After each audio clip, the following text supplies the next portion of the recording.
코로나19를 극복하기 위한 한국교회의 나눔과 섬김을 취재했습니다. 4.15 총선이 코앞으로 다가왔습니다. 준연동형 비례대표제와 교회에서 주의해야 할 선거법을 알아봤습니다. 예장합동 서대전도회가 코로나19로 어려움을 겪고 있는 미자립 교회의 임대료를 지원하고 있습니다.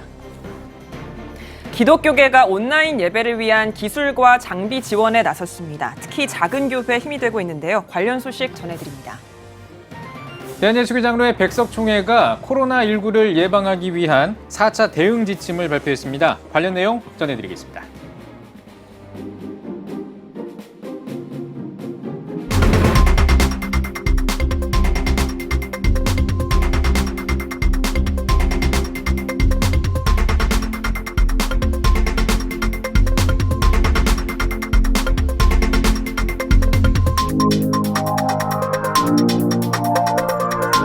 시청자 여러분 안녕하십니까? 4월 7일 CTS 뉴스입니다. 오늘도 코로나19 소식으로 시작하겠습니다. 이 스튜디오에 최대진 기자 나와 있습니다. 안녕하십니까? 네, 지난 시간에 종려주일 예배 때 교회들이 얼마나 예방과 방역을 철저하게 했는지 그리고 교회들이 안전하게 주일 예배를 드리기 위해서 최선을 다하고 있다는 소식을 전해드렸는데요. 사실 한국교회가 국가적인 위기 상황마다 헌신해오지 않았습니까? 네. 우선 3.1운동과 한국전쟁은 말할 것도 없습니다. 한반도에 기독교가 전파된 후 한국교회는 항상 나라와 민족을 위해 헌신해왔습니다. 근래 일어났던 국가의 위기 상황으로 많은 분들이 2007년 발생한 태안 기름 유출 사건에 대해 언급하시는데요. 당시 태안으로 달려가 헌신한 123만여 명에 달하는 전국 자원봉사자 가운데 80여만 명이 한국교회의 자원봉사자인 것에 대해서는 잘 알려지지 않은 것이 사실입니다. 굳이 알리려 하지 않은 부분도 있지만요. 네, 이 오른손이 한 일을 왼손이 모르게 하라 이런 말씀이 또 생각이 나는데 또 거꾸로 최근에는 오른손이 한 일을 왼손이 알게 하라 뭐 이런 이야기도 나온다고요. 네, 섬김과 나눔 등에 더 많은 사람들이 동참했으면 하는 마음에서 그렇게 말씀하시는 분들도 많아졌습니다. 코로나19 사태라는 국가의 위기 상황에 한국교회가 다양한 모양으로 섬기며 헌신하고 있습니다. 현재는 약국에서 마스크를 어렵지 않게 구할 수 있습니다. 하지만 불과 2주 전까지만 해도 마스크를 구하기 위해 약국 앞에 길게 줄을 들어선 모습 자주 목격했는데요. 당시 여러 교회들이 필터를 담은 마스크를 손수 제작해 대구 경북 지역을 비롯해 전국 각 지역에 전달했습니다. 기부운동을 벌였고요. 또한 많은 교회들이 지역교회의 방역활동과 방역키트, 월세 지원 등 작은 교회들이 안전하게 예배를 드릴 수 있도록 적극적으로 지원하고 있습니다. 교회뿐만이 아닙니다. 코로나19 기독교 봉사단, 세계성시어운동본부, 한국교회 봉사단 등 한국교회 주요 단체들도 마스크, 소독제, 구호키트 등 다양한 물품을 지원하고 있는데요.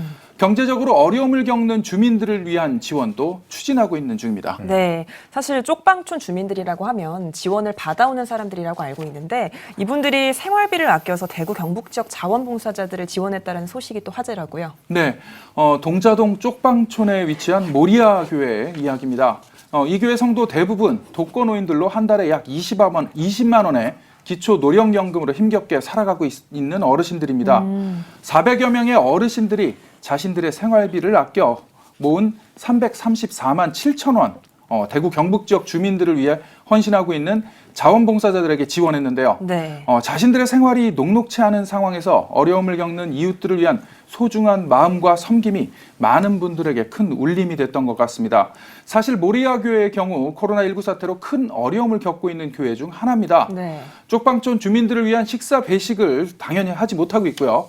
도시락을 만들어서 직접 전달해야 하는 상황인데요. 자원봉사자들도 부족하고 도시락 배달에 큰 어려움을 겪고 있는 상황입니다. 이같이 어려운 상황에서도 나눔을 실천하고 있어 더 특별하게 느껴지는 것 같습니다. 네, 가슴이 훈훈해지는 그런 소식이었던 것 같습니다.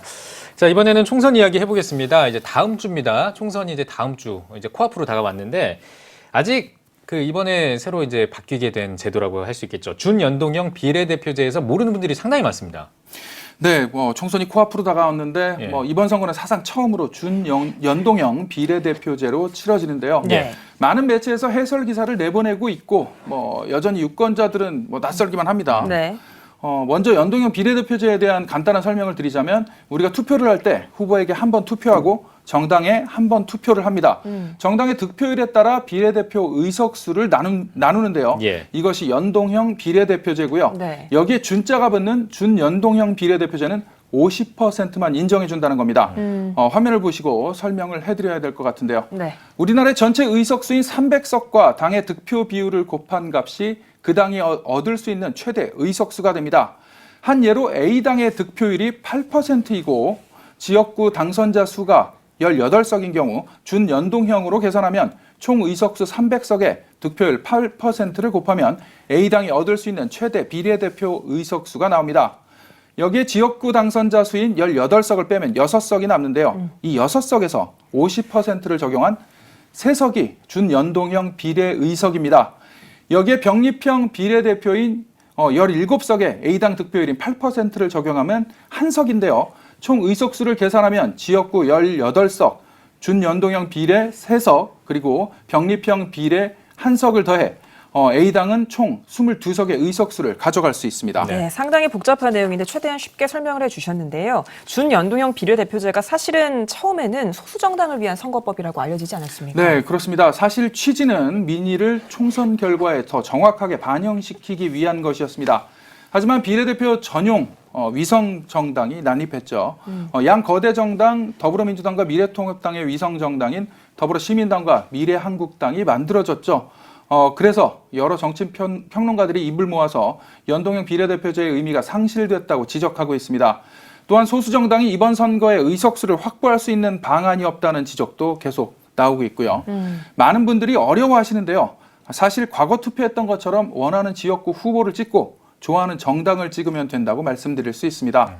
그래서 한 정치인이 선거법 협상을 적용할 때 국민들은 알 필요가 없다는 발언을 해 논란이 되기도 했었습니다. 네, 유권자들은 생각보다 훨씬 더 현명합니다. 예, 유권자들의 판단에 맡기면 될 것 같습니다. 자, 지난 2일부터 공식적으로 선거운동이 시작이 됐잖아요. 코로나19 사태로 각 정당, 지역구 후보들 막 다양한 선거 활동을 벌이고 있는데 그 중에 교회가 지켜야 될 그 선거법에는 어떤 것들이 있는지도 좀 짚어주시면 좋겠습니다. 네, 선거 때면 교회의 공직선거법 위반 사례가 많이 지적됩니다. 각 교회에서의 각별한 주의가 필요한데요. 예. 보다 쉽게 설명드리기 위해 표를 준비했습니다. 교회 성도가 출마했을 경우 동정 차원에서 출마한 사실을 간단하게 공지하는 것은 가능하지만 인사나 발언 기회를 주는 것은 선거법 위반입니다. 또한 선거 운동 기간 동안 미리 정해진 순서에 따라 기도와 간증은 가능합니다. 하지만 급하게 기도와 간증 상담 등의 활동은 순서에 넣는 것, 이것 또한 불법이고요. 또한 특정 후보와 정당에 대한 지지 혹은 비난 행위, 당선을 기원하는 문구를 기재해 헌금을 내는 것도 불법입니다. 가장 쉽게 범하는 선거법 위반 사례 중 하나는 성도가 아닌 후보가 인사차 지역구에 있는 교회에 방문한 경우인데요. 선거의 후보자라는 사실을 알리거나 지지를 유도하는 겁니다. 이런 부분이 위반이고요. 사실 선거가 얼마 남지 않았습니다. 더욱 선거운동이 치열해지고 있는데요. 교회에서의 선거법 위반 사례가 많이 발생하는 만큼 각별한 주의가 필요해 보입니다. 네. 코로나19 사태로 어수선한 가운데 열리게 된 총선인데요. 국민의 소중한 권리를 잘 행사하시길 바라겠습니다. 오늘 여기까지 듣겠습니다. 고생하셨습니다. 다음 소식입니다. 코로나19 사태가 한 달 보름 동안 지속되고 있습니다. 소상공인과 미자립 교회들은 큰 어려움을 겪고 있는데요. 예장합동 서대전노회가 지난 2012년부터 교회 자립위원회를 통해 미자립 교회를 지원해서 코로나19 사태 속에서 많은 도움이 되고 있습니다. 김예슬 기자입니다. 코로나19가 지속되면서 교회의 상당수가 영상설교를 대체되는 가운데 예장합동 서대전노회 교회자립개발위원회가 미래자립교회를 지원하고자 시청각 자료를 활용한 효과적인 설교 방법에 대한 일일 세미나를 개최했습니다. 이렇게 세미나를 가질 수 있게 해주셔서 너무 감사하고 그것이 말로만이 아니라 또한 물질적인 후원도 적극적으로 해주시고 물신양면으로 기도나 후원이나 여러 가지로 잘 해주셔서 미래자립교회인 연약한 교회들이 많은 힘을 얻고 또 한편은 감동도 하고 좋은 시간이었습니다. 대한예수교 장로회 합동 측 서대전노회는 지난 2012년부터 미래자립교회의 자립을 돕고자 교회자립개발위원회를 설립하고 2013년부터 28개의 교회에 매월 50만 원의 목회비를 지원했습니다. 위원회는 미래자립교회에 3년간 후원을 지속하며 이후 자립하지 못할 시 3년을 더 연장해 지난 2019년 기준 32개의 미래자립교회 중 3개의 교회가 자립을 선언했습니다. 우리 동력자님들의 교회, 특별히 자립을 위해서 애쓰시는 교회를 함께 격려하고 돕기 위해서 평소에도 우리가 함께 동력자식을 가지고 손에 손잡고 나가지만 동행하지만 이번 코로나19 사태로 말미암아 참 경제적인 것뿐 아니라 영적으로도 마음이 매우 어렵습니다. 이런 때에 우리의 동력의 정신을 살려서 더 강력하고 따뜻하게 우리 동력자들의 손을 잡고 믿음으로 전진하는 우리 서대전노회 미래 자립 개발원 교회 이루기를 원합니다.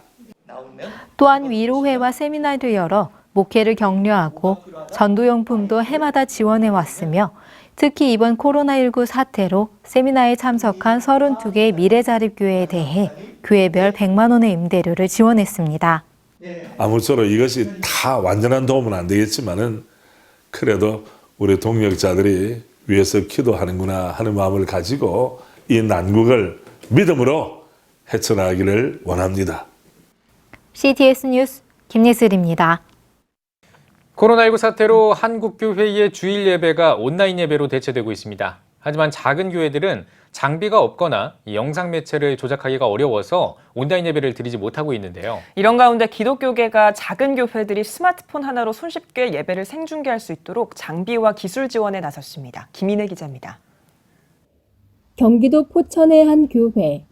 스마트폰으로 예배를 중계하기 위한 장비 설치 작업이 한창입니다.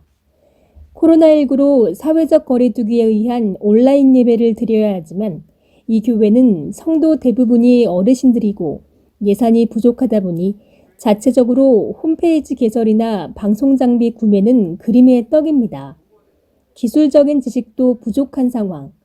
그런데 최근 교회 성장 연구소 덕분에 고민이 해결됐습니다. 기술 지원, 장비 지원을 해주셔가지고 2주 전부터 아주 열심히 좀 잘 활용하고 있습니다. 그래서 우리 성도들도 이제 가정에서 또 TV 켜놓고 스마트폰 켜놓고 우리 교회에서 예배 드릴 수 있다라는 거에 대해서 또 담임 목사님 설교를 들을 수 있다는 거에 대해서 굉장히 좋아하고 있더라고요. 교회 성장 연구소가 미국 빌리그레이엄 전도협회 2020 코리아 페스티벌과 협력해 코로나19로 온라인 예배에 어려움을 겪는 작은 교회들을 위한 기술 지원에 나섰습니다. 방송시설이 없는 교회, 최소 비용으로 고품질 영상이나 자막이 삽입된 생방송을 원하는 교회, 비용이 들어도 방송의 기본을 갖추고 온라인 예배를 진행하려는 교회 등 250곳을 선정해 각 교회의 현실에 맞춰 영상 장비 설치와 컨설팅을 무료로 실시하고 있습니다. 네, 저희가 그 목표로 하고 있는 것이 250개 교회입니다. 현재는 250개 교회를 다 이제 방문을 해서 목사님들의 그 교회 각각에 필요한 상황에 따라서 영상 장원 이런 것들을 지원해 드릴 계획으로 있는데요. 홈페이지가 없는 교회들을 위해서도 홈페이지를 무료로 제작 지원합니다. 홈페이지 유지, 관리 비용 등은 모두 2020 코리아 페스티벌이 돕고 있습니다. 교회 성장 연구소는 인터넷은 복음을 전하는 또 하나의 중요한 도구가 됐다며 한국교회가 코로나19 위기에서 극복할 수 있도록 플랫폼 구축 등 필요한 기술 지원을 계속 전개할 것이라고 전했습니다. 더 많은 목사님들이 사실 연락을 주고 계시고 저희가 많이 돕고 싶긴 한데 쉽지는 않습니다. 그래서 혹시 이 일에 함께 동참해 주실 수 있는 분이 계시다면 연구소로 연락을 주셔서 같이 도움을 주시면 더 많은 목사님들 어려운 그 예배 상황 가운데 힘들어하신 목사님들을 함께 지원할 수 있을 것 같습니다.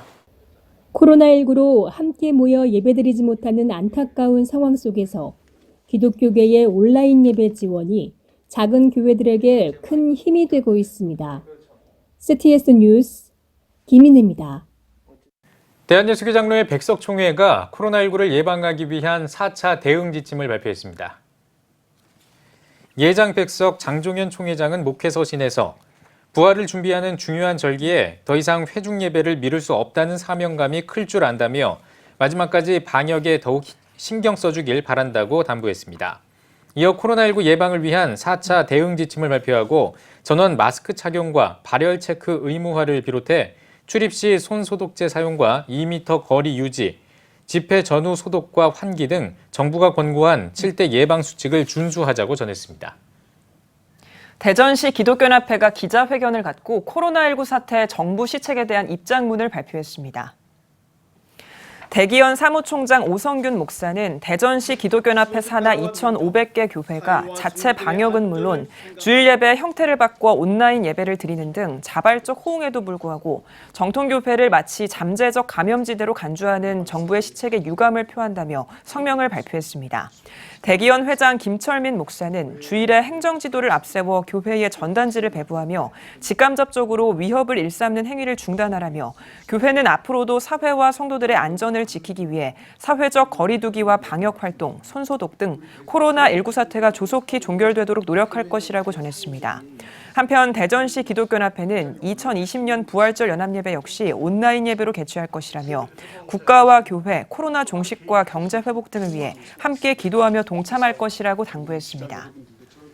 천안 갈릴리 교회가 코로나19로 어려움을 겪고 있는 비전 교회를 위해 지원금을 전달하는 전달식을 가졌습니다. 전달식에 앞선 예배에서 천안 갈릴리 교회 이창준 지도 목사는 고난, 십자가, 부활을 주제로 예수님의 죽으심과 부활이 우리에게 이루어진 것을 믿으며 우리 안에 주님이 계시길 날마다 소망하며 살아가길 바란다고 말씀을 전했습니다. 전달식에서는 코로나19로 어려움을 겪고 있는 기독교대한감리회 충청연회 천안 서지방과 천안 서남지방에 속한 비전교회 30개 교회에 각 30만 원의 지원금을 전달했습니다. 코로나19에 노출된 북한 강제수용소 수감자들을 석방해야 한다는 주장이 나왔습니다. 샘 브라운백 미 국무부 국제종교자유대사는 종교적 소수 집단에 미치는 코로나19의 영향을 주제로 열린 기자회견에서 북한 강제수용소에 수감된 사람의 숫자가 매우 많다며 수감자들이 코로나19에 노출돼 있을 것이라고 우려했습니다. 또 북한 강제수용소가 시민의 건강과 안전을 생각하지 않는 정부 때문에 비위생적이고 과밀한 상태에 놓여 있다고 지적했습니다. 이어 종교적 수감자는 처음부터 감옥에 있으면 안 되는 사람이라며 코로나19가 유행하는 상황에서 수감자들을 석방해야 한다고 주장했습니다. 미국인 가운데 절반 이상이 코로나19의 종식을 위해 기도하고 있는 것으로 나타났습니다. 퓨 리서치 센터가 미국인 11,000명을 대상으로 설문조사한 결과 응답자 가운데 절반이 넘는 55%가 코로나19 사태가 끝나기를 기도하고 있다고 답한 것으로 나타났습니다. 매일 기도한다고 답한 사람은 86%에 달하는 것으로 나타났으며 기독교인은 73%, 무종교인은 24%가 함께 기도하고 있다고 답한 것으로 집계됐습니다. 광주광역시 기독교 교단협의회가 광주광역시 21대 국회의원 후보 초청 간담회와 협약식을 가졌습니다. 이번 간담회는 광주 지역에 있는 기독 유권자들이 동성애와 이단 사이비 대책 등 기독교와 관련한 현안들에 대한 답변을 듣고 토론하는 순서로 진행됐습니다. 광주 지역 국회의원 후보로 등록된 42명의 후보자 가운데 더불어민주당 이병훈, 민생당 천정배, 무소속 김경진 후보 등이 간담회에 참석해 독소 조항을 제거한 차별금지법 제정을 위한 협약식을 가졌습니다. 원주시 기독교연합회가 원일교회에서 2020년 부활절 연합예배를 위한 조찬 기도회를 가졌습니다. 설교에 나선 구곡중앙감리교회 김종군 목사는 부활절 연합예배가 하나님이 아름답게 보시는 연합과 공동체의 의미를 새기는 기회가 돼야 한다고 전했습니다. 이날 참석자들은 나라와 민족, 원주시 복음화, 코로나19 극복을 위해 특별 기도했으며 원주시 기독교연합회가 마련한 연합예배 생중계를 설명하고 가정과 직장에서 참여해 줄 것을 요청했습니다. 이번 부활절 연합예배는 SNS를 통해 생방송으로 방송될 예정입니다. 고 이관희 집사의 삶을 담은 영화 교회 오빠가 VOD 서비스를 시작했습니다.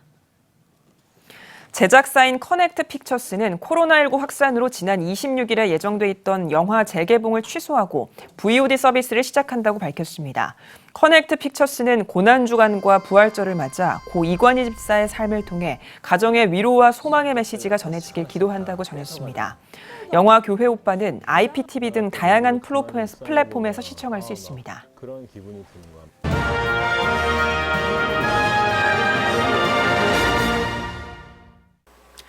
안녕하세요. 세무사 윤지문입니다. 오늘은 그 차량 유지비 중에서도 이제 부가세 공제 부분에 대해서 좀 설명을 드려볼게요. 저희가 이제 부가세 공제라고 얘기를 하면 뭐 차량 유지비 같은 경우에는 다 되신다고 생각하시는 분들이 생각보다 많으세요. 그래서 어떤 부분만 되고 어떤 부분은 안 되는지에 대해서 정확하게 좀 짚어드리도록 하겠습니다. 첫 번째로 이제 경차 같은 경우에는 무조건 부가세 공제가 되세요.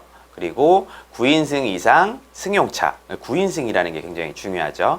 그리고 이제 화물차 같은 경우에 부가세 공제가 되는데, 경차 같은 경우에는 이제 배기량이 이제 1000cc 이하여야 하고요. 그리고 이제 길이 같은 경우에는 이제 3.6m 이하가 되셔야 되고, 폭은 1.6m 이하가 돼야 경차로 인정을 해주니까 참고하시고요. 운수업 같은 경우 있죠. 운수업 말하자면 이제 택시라던가 버스 이런 운수업들, 그리고 이제 렌트업, 렌트 차량을 렌트하는 업종이겠죠. 그리고 이제 운전학원, 요런 업종들은 차량을 당연히 사용을 해야 되는 업종들이죠. 그런 업종들 같은 경우에 당연히 그게 그 업종의 자산이기 때문에 부가세 공제 혜택을 받으실 수가 있습니다. 여기서 이제 9인승 이상 승용차, 그리고 경차, 화물차의 경우는 부가세 공제와 아무런 제약이 없이 필요 경비가 무조건 인정이 되니까 참고하셨으면 좋겠고요. 세 번째로 이제 이외의 승용차는 이제 부가세 공제가 안 된다. 그러니까 말하자면 경차라던가 이제 저희가 알고 있는 9인승 승용차, 화물차 이외에는 부가세 공제를 받을 수가 없으니까 그걸 좀 알고 계셔야 되고요. 부가세 신고 시에 이제 승용차가 매입세액 공제에서 이제 인정을 받지 못하는 이유가 부가세는 어쨌든 사업과 관련된 직접적인 관련이 있는 부분만 공제가 되는데, 아무래도 승용차 같은 경우에는 직접적인 관련이 없다 보니까 부가세 공제가 힘들게 되죠. 그리고 차량에 대한 경비 처리 조건이 좀 더 까다로워졌기 때문에 승용차는 쉽지 않게 됩니다. 지금까지 차량 유지비의 부가세 공제에 대해서 알아보았습니다. 크리스천 세무상식 윤지문 세무사였습니다.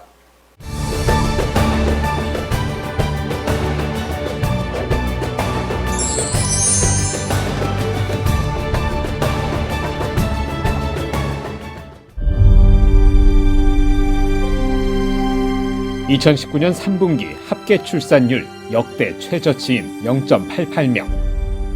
출생자보다 사망자가 많은 인구 자연 증가율 0%의 대한민국.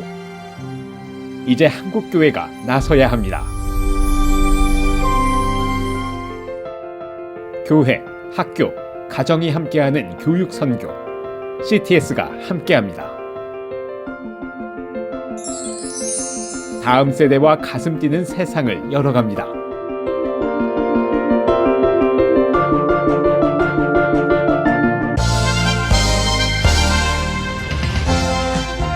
여러분은 지금 CTS 뉴스를 시청하고 계십니다. 총선이 이제 얼마 남지 않았습니다. 각 지역구마다 후보자들의 홍보 활동이 이어지고 있는데요. 건강한 사회를 위한 기독교인들의 올바른 정치 참여가 중요해 보입니다. 오늘 뉴스 더보기 시간에는 한국기독교공공정책협의회 사무총장인 김철영 목사와 함께 이야기 나누겠습니다. 목사님 안녕하십니까? 네, 안녕하십니까? 예, 반갑습니다. 총선이 다음 주로 다가왔습니다. 총선 한 주 전이면은 사실은 많은 이 총선 뉴스로 도배가 돼야 되는데, 사실은 지금 코로나19 전국에 좀 가려진 듯한 느낌이 강합니다. 이 코로나19 사태가 이번 총선에 어떤 영향을 좀 미칠 거라고 보시는지 궁금하거든요.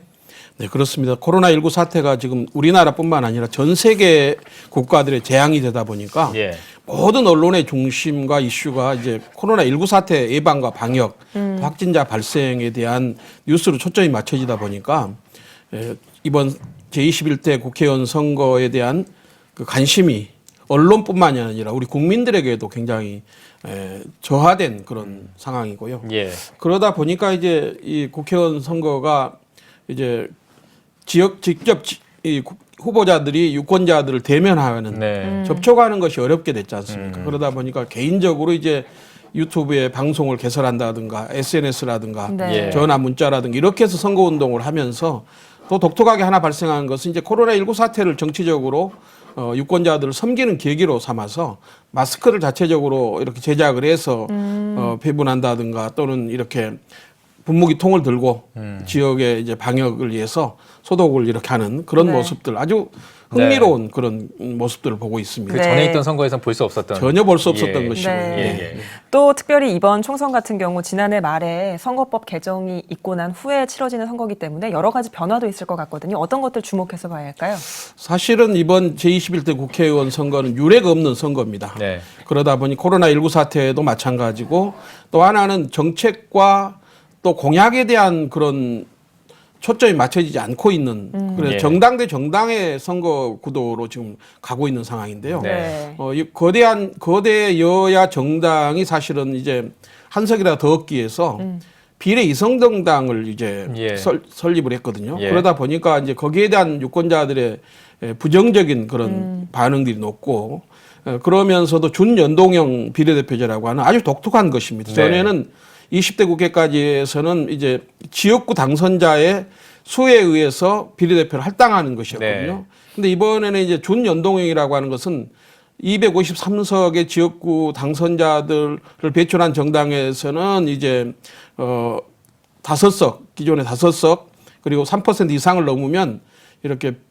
비례대표 의석을 할당하는 것은 17석에 불과하고요. 예. 나머지 30석은 지역구 당선자가 없을지라도 비례 정당들의 득표율에 따라서 예. 이제 배분하는 그러니까 이제 우리 유권자들은 이제 지역구 후보자 한 명을 선택하고 또 비례대표 정당 한 명을 한 곳을 선택하는 네. 그런 투표를 해야 되는 상황입니다. 네.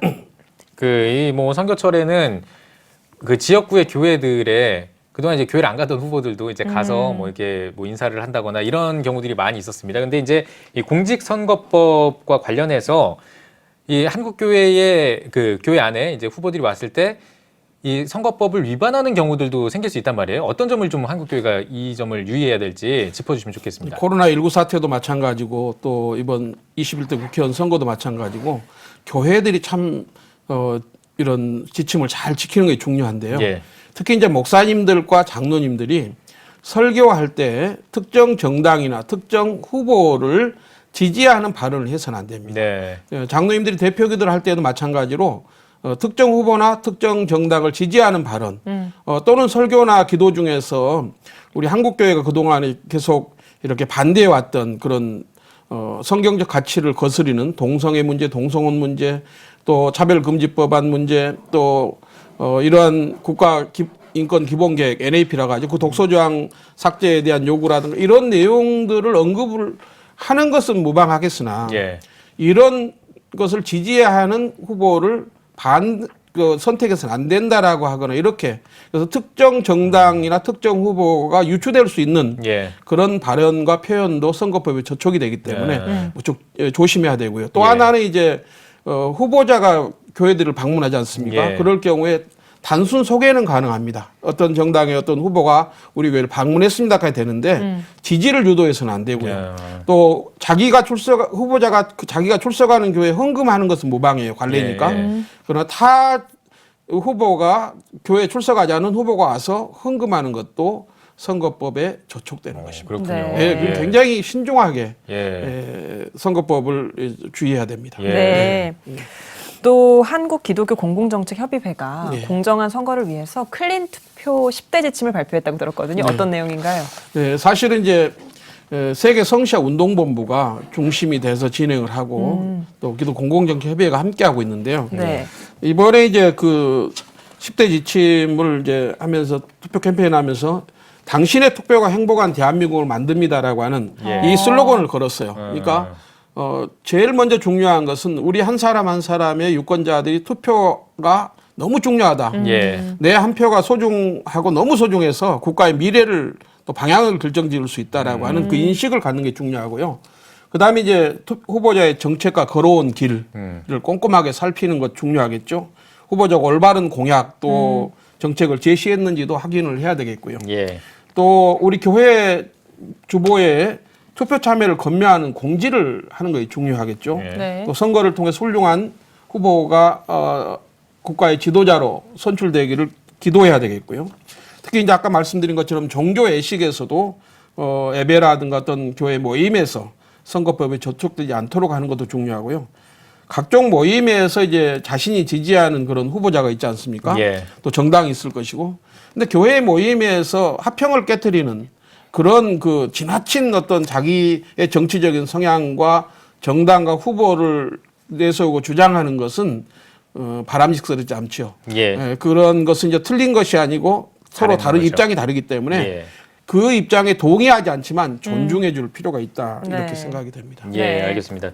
또 이제 기독교 가치를 담은 정책, 예. 이 10대 정책을 또 제안하셨다고 했는데 네. 소개를 좀 해주시죠. 네, 저희가 이제 그 2012년부터 시작해서 매 선거 때마다 대통령 선거, 지방선거, 국회의원 선거 때마다 이렇게 여야 정당의 10대 정책을 소개를 했습니다. 예. 답변도 받고 또 주일날 국가기관에 시험 보는 것을 평일로 전환해달라 해서 그 간철도 되기도 하고 네. 또 그렇게 해왔는데요. 이번에 저희가 이제 기독교 가치를 반영한 생명 존중의 날을 국가 기념일로 제정해달라라는 요청을 했는데 예. 이번에 사실상 이제 그 정당들이 이합 집산을 했습니다. 선거를 앞두고 네. 그러다 보니까 정책이 위원회가 없는 그런 정당들이 있어서 거대 정당인 더불어민주당하고 미래통합당만 답변서를 어제 보내왔습니다. 예, 예. 그런데 감사하게도 저희가 제안한 정당 정책에 대해서 굉장히 깊이 있게 공감하고 특히 생명 존중의 날을 국가 기념일로 제정하는 것에 대해서는 아주 뭐 적극적으로 공감을 했고요. 예. 또 지금 코로나19 사태처럼 이렇게 국가 재난이 발생했을 때 교회나 종교계가 밀집 다중 모임을 많이 하는데 이런 경우에 이제 그 행정명령처럼 이렇게 하다 보니까 강제적인 조치처럼 비춰지는 부분이 있지 않습니까? 예.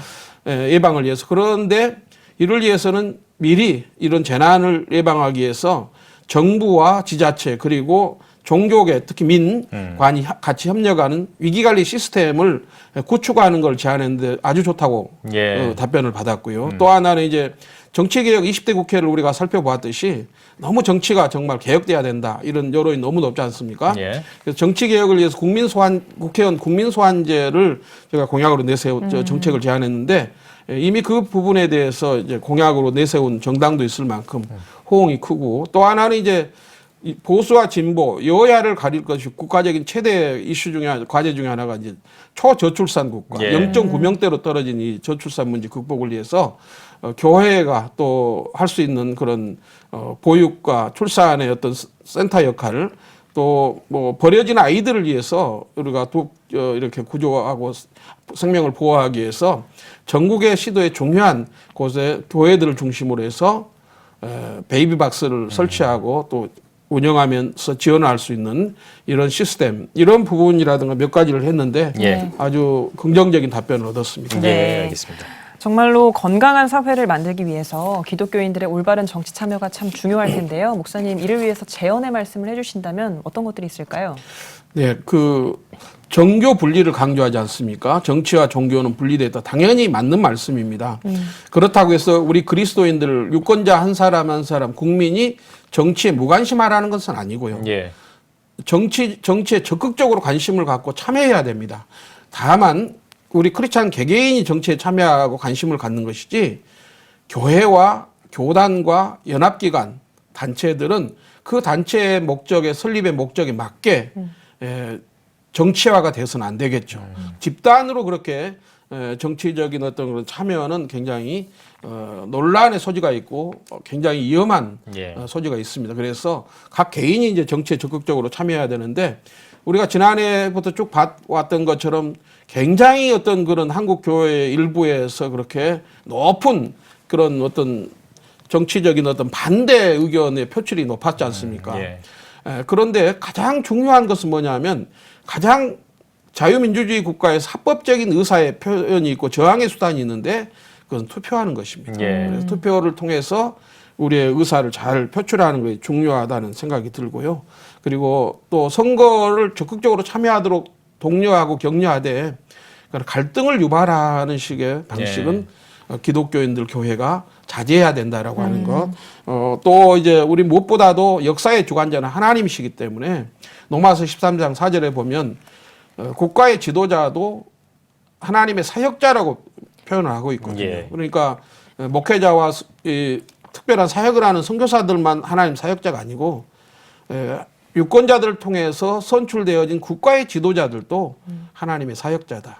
다시 말하면 존중하고 존경하고 지지하고 성원하면서 혹시 잘못된 그런 방향이라든가 어떤 그런 정책이나 이런 부분에 대해서는 온건하고 겸손하게 의사를 표출해야 되겠고 예. 그 의사 표출의 가장 중요한 수단은 투표라는 거 예. 인식했으면 좋겠습니다. 네, 지금 방금 말씀해 주신 그 투표 이제 다음 주면 진행을 합니다. 또 이번 주 금요일부터는 또 사전 투표를 실시하고요.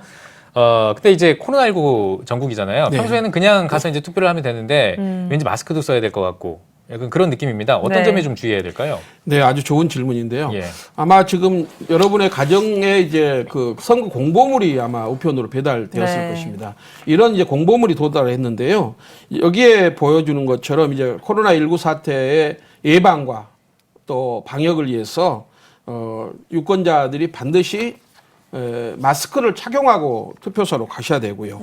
그리고 신분증도 지참해야 되고요. 예. 네. 그리고 가시면 이제 그 사전 투표소 투표소 입구에서 발열 체크를 합니다. 예. 그러니까 발열 체크를 해서 이상 증상이 있을 경우는 임시 기표소로 안내를 해서 거기에서 투표를 하게 되어 있고요. 그러니까 그리고 투표를 못 하는 게 아니군요. 못 하는 건 아닙니다. 예, 예. 임시 기표소로 안내를 합니다. 예, 예. 또 하나는 이제 그 투표소 안으로 들어가면 마스크를 벗고 자기 얼굴을 확인해 줘야 되겠죠. 예, 신분하게. 예, 그리고 네. 또 하나는 이제 비닐 장갑도 껴야 됩니다. 아, 그런가요? 예. 전염되지 않도록 하기 예. 위해서. 그래서 여러 가지 좀 불편하겠지만 이런 부분들을 잘 수칙을 지켜주셔야 되고 또 뭐 우리가 잘 아는 물리적 거리, 사회적 거리라고 하는 예. 1m 정도 거리를 유지하는 것 이런 부분도 꼭 명심하셔야 되겠습니다. 네. 유례 없는 선거네요. 유례 정말. 없는 선거입니다. 예, 예, 예. 네.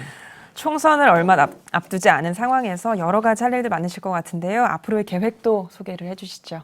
네, 저희는 이제 그동안 기독교 가치를 반영한 그런 정책 연구와 개발 그리고 또 그거를 정부와 국회 또 지자체 이렇게 제안하면서 이렇게 계속 추진을 해왔습니다. 예. 그래서 이게 기독 공공정책협의회는 이제 2012년에 교단 또 연합기관 단체 전문가들로 해서 이제 구성이 돼서 이렇게 해왔는데 한국교회가 조금 더 다수의 목소리를 내는 식의 물리적인 그런 행동보다는 이렇게 정책적인 접근에 좀 관심을 갖고 또 저희가 그렇게 앞장서서 그렇게 해나가도록 하겠습니다. 네, 알겠습니다. 자, 이제 마지막 질문입니다. 한국교회와 성도님들을 위해서 메시지 전해주시고 대담 마무리하죠. 다시 한번 제가 이제 저희 세계 성시아 운동본부 한국기독교 공공정책협의회가 공동으로 지금 진행하고 있는 투표자매 캠페인 슬로건을 보여드리겠습니다. 네. 당신의 투표가 행복한 대한민국을 만듭니다. 우리 한 사람 한 사람이 나라와 민족을 위해서 기도하고 또 애정을 갖고 지금까지 이렇게 실천해 왔는데 정말 신앙적 애국운동의 가장 핵심은 투표입니다. 선거에서 정말 하나님이 기뻐하시는 또 정책과 비전과 역량과 자질과 인품을 갖춘 존경받는 그런 후보자, 그런 후보자가 없다 할지라도 차선의 후보자를 선택을 위해서도 반드시 이제 10일과 11일 사전투표가 진행되고요. 4월 15일 투표일에 반드시 가셔서 투표에 참여해 주셔서 우리가 그토록 기도하고 또 바라는 건강하고 행복하고 또 모두가 더불어 잘 사는 아름다운 나라를 만들어 갔으면 좋겠습니다. 예. 네. 네, 오늘 뉴스 보기 시간에는 한국기독교 공공정책협의회 사무총장 김철영 목사와 함께 이야기 나눠봤습니다. 목사님 나와주셔서 고맙습니다. 고맙습니다.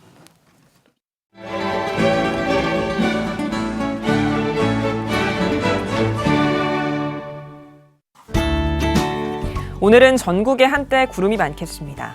낮 최고 기온은 12도에서 23도가 되겠습니다.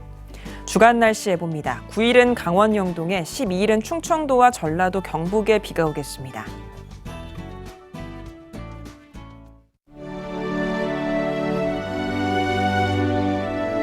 백만인 기도운동에 새롭게 참여하신 분들입니다.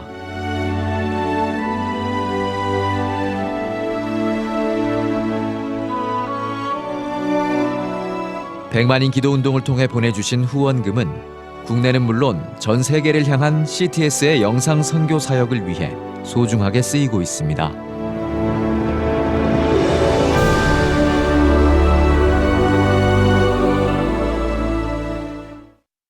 CTS 뉴스 오늘 순서 여기까지입니다. 시청해주신 여러분 고맙습니다.